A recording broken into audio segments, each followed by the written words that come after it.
Hi, நேற்று Sunday. So குழந்தைங்களை கூட்டிட்டு ஃப்ராங்க்ஃபர்ட்லேருந்து 2 டிஸ்ட்ரிக்ட்ஸ் தள்ளி மேன்ஹைம்னு ஒரு பிளேஸ் இருக்கு, அங்கே போயிருந்தோம். போயிட்டு ரிட்டர்ன் வரும்போது 5:20க்கு ஒரு ட்ரெயின் டிலே ஆகி கேன்சல் ஆயிடுச்சு. சரின்னு 5:50க்கு இன்னொரு ட்ரெயின்ல ஏறணும். போயிட்டே இருக்கும்போது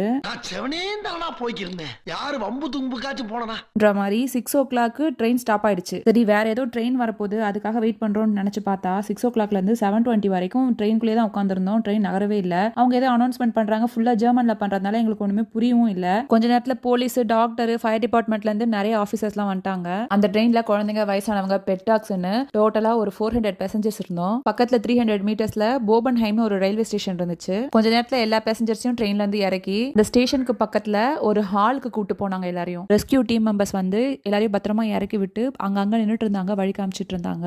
இதுதான் அந்த railway station. Disaster control department, fire department, police, டாக்டர்னு இந்த ட்ரெயின் ஆக்சிடென்ட்ல இருந்து எல்லாரையும் ரெஸ்கியூ பண்ணி எப்படிலாம் மேனேஜ் பண்ணாங்கன்னு நெக்ஸ்ட் வீடியோல பார்க்கலாம். பாய்.